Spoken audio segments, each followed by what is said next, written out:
জামিরা শাহবাগ জিলা পরিষদ সমষ্টিত রফিক আহমদ লস্করের স্ত্রী রহিমা বেগম লস্কর 100% জয়ী হইবা।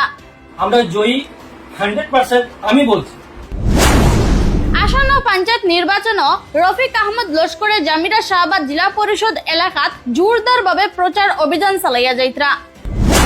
তাই দীর্ঘদিন থেকে বিপদে আপদে মানুষের পাশে থাকিয়া মানবতার পরিচয় দিয়া আইছেন।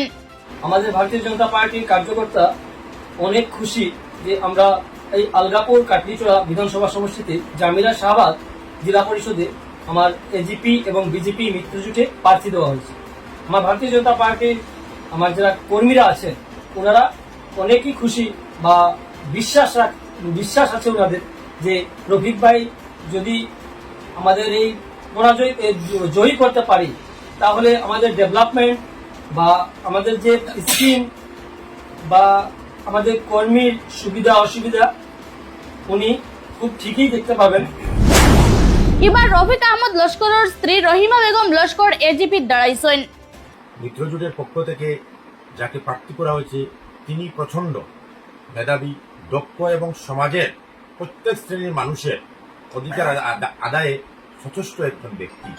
সেই হিসাবে সেটাকে সামনে রেখে আমরা এনডিএ সদা সর্বদা তাদেরকেই প্রার্থী বাছাইয়ের প্রক্রিয়া আমরা সম্পূর্ণ করি। যারা মানুষের দেখেন এটা হলো পঞ্চায়েত নির্বাচন, এই নির্বাচনে গ্রামের মানুষের এই নির্বাচনের প্রত্যেকটি কাজের একটা উদ্দেশ্য থাকে। এই নির্বাচনটা হলো পঞ্চায়েত নির্বাচন। কেন্দ্র এবং রাজ্য সরকার থেকে গ্রামের যাদের গড় নেই তাদের জন্য যে একটি পুনর্বাসনের ব্যবস্থা, তাদের জন্য গড়ের ব্যবস্থার জন্য যে একটি গড় প্রকৃত তাদের যে বাছাই প্রক্রিয়াটা কিভাবে সম্পূর্ণ করবে সেটা হলো পঞ্চায়েতের কাজ। মানুষের অরুণোদয় হোক, বৃদ্ধ হোক, কৃষি ভাতা হোক, এই প্রকল্পগুলো কেন্দ্র এবং রাজ্য সরকারের এই প্রকল্পগুলা যাতে সঠিকভাবে রূপায়ণ করা হয় এবং সেটার মধ্যে স্বচ্ছতা ফিরিয়ে আনা যায়, সেই স্বচ্ছতা যিনি ফিরিয়ে আনতে পারবেন সেটা আশা এই দক্ষিণ হাইলাকান্দির প্রত্যেক মানুষের উপর যার উপর আছি তিনি রফিক আহমেদ লস্কর মহাশয় এবং উনার স্ত্রীকে আমরা অসম গণপরিষদ দল থেকে প্রার্থিত্ব প্রদান করেছি মিত্রতার ভারতীয় জনতা পার্টির সঙ্গে মিত্রতার ভিত্তিতে।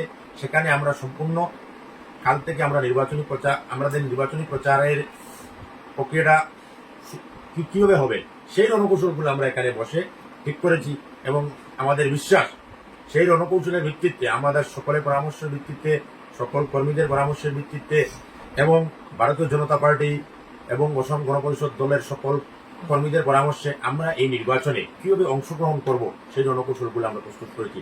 সেটা কমপ্লিট করে আমরা সম্পূর্ণ হয়ে গিয়েছে। এখন আপনাদের সামনে আমার ভারতীয় জনতা পার্টির আমার মিত্র দল ভারতীয় জনতা পার্টির সাউথ হাইলাকান্দি মন্ডলের সভাপতি টিঙ্কু আজাম মহাশয় কিছু আপনাদের সামনে।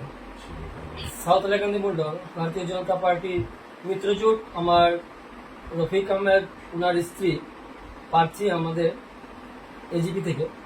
আমাদের ভারতীয় জনতা পার্টির কার্যকর্তা অনেক খুশি যে আমরা এই আলগাপুর কাটলিচড়া বিধানসভা সমষ্টিতে জামিরা শাহবাগ জেলা পরিষদে আমার এজিপি এবং বিজেপি মিত্রজোটে প্রার্থী দেওয়া হয়েছে। আমার ভারতীয় জনতা পার্টির আমার যারা কর্মীরা আছেন ওনারা অনেকই খুশি বা বিশ্বাস আছে ওনাদের যে রফিক ভাই যদি আমাদের এই পরাজয় জয়ী করতে পারি তাহলে আমাদের ডেভেলপমেন্ট বা আমাদের যে স্কিম বা আমাদের কর্মীর সুবিধা অসুবিধা উনি খুব ঠিকই দেখতে পাবেন এবং আমাদের দৃঢ় বিশ্বাস, আমাদের কর্মীদের ভারতীয় জনতা পার্টির কর্মী দৃঢ় বিশ্বাস এবং আমরা যে ওনাকে প্রার্থী পেয়েছি ওনার স্ত্রীকে আমরা জয়ী 100%। আমি বলছি